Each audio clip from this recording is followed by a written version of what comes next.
So the auto gods giveth and they taketh. There's no doubt about that. So the tune actually went really well. The only thing that I was not able to do is a wide open throttle. I had the advantage of having my hotspot running while the laptop was running, so James was able to monitor it while I was driving it around. And so we gathered a lot of good data. He made some tweaks, some adjustments. So there's a couple things that are wrong right now. Even though the car runs good, he was able to get around some of that stuff. Not all of it, obviously. I'll explain what's going on. But first of all, there is a jump in spark. So it's likely that I'm going to need new plugs and wires. He was able to remedy most of that, but I'm still going to get plugs and wires. So I got to do that, get those done all around. Don't know what's causing that, but you know, it is what it is. There's not really all that much that can be done about it. So the other major thing is the power steering. It went about 3 or 4 miles, and I started smelling it, and I knew right then what it was. And then when I went to do a Michigan left, I could barely turn the steering wheel. So obviously the power steering system failed.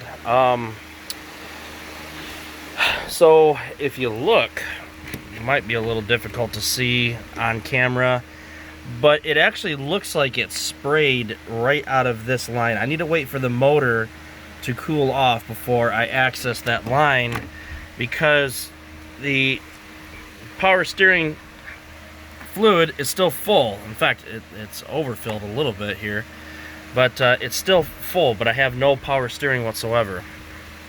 And it looks like I said, it looks like it blew right there, because looking at the front down in here, it's all dry. It's dry where I made the repairs at the JB Weld, because originally the problem was down here in this area, and that's where you see all this JB Weld at.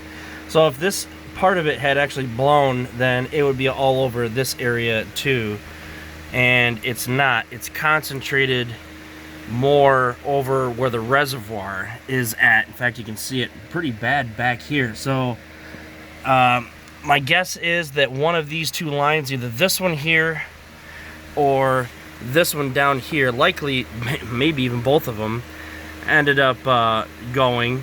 If the blowout happened down here at the bottom, I would expect to see fluid dripping. I don't see anything down at the bottom. That tensioner wheel there is pretty dry, and so I don't think that it blew out there. I think it's just these two rubber lines. This line on the back here, there's absolutely nothing wrong with it, because it wasn't really even moved, and you can see where it sprayed. Let's see if I get some light here. You can see where it sprayed there on the alternator bracket.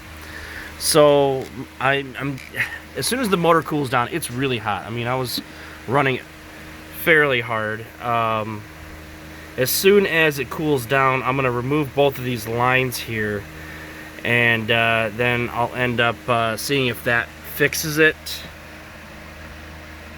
We'll see. I don't know. It might be that I'm going to need to get a new power steering pump. I don't think it's the actual rack and pinion. I don't think that's the problem. But you know, we'll just have to see. I mean, this is pretty depressing. I come back to the whole, what the hell happened this last time? What caused this problem? I mean, we were literally on a roll. Yes, there was an issue with the spark jumping, and actually I got a really cool picture of it, of the spark actually jumping across onto this heater line here. So yeah, that can be remedied with a simple plug and wire replacement. However, the power steering is an issue in by itself, entirely different, and it's extremely frustrating. So as soon as the motor cools down, I got to go through all the bells and whistles of getting that reservoir out of there. You know, it is what it is. I mean, there's not really all that much to do, or that I can do right now. I mean, it drives great. It felt great getting it up. It has a lot of power. I didn't full throttle it yet because there's a certain step process that James goes through, so we get it dialed in before we do full throttles. It's dialed in now. He thinks it's good to go, but to be sure, you know, obviously so we don't blow anything up, to be sure, he wants to make sure that we do some full throttles, and then we'll be all set. We'll be done. It lopes a little bit. He does have the idle turned up because of the spark plug issue. So if we can get the spark plugs changed out, the wires changed out, then we can obviously get the he called it a ghost cam tuned in for idle, so to give it a little bit more of a personality with the cam. And then thereafter, I mean, yeah, it is what it is. I mean, it really is depressing.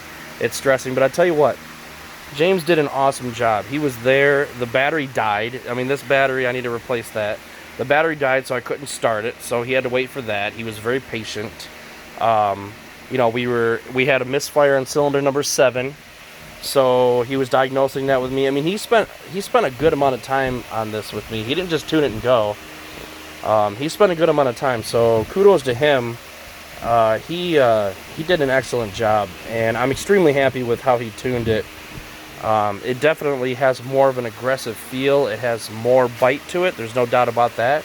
And we haven't even 100% dialed it in yet. So the next step is to obviously get this power steering fixed, get the plugs and wires fixed, and then we'll be able to, you know, obviously get the show on the road.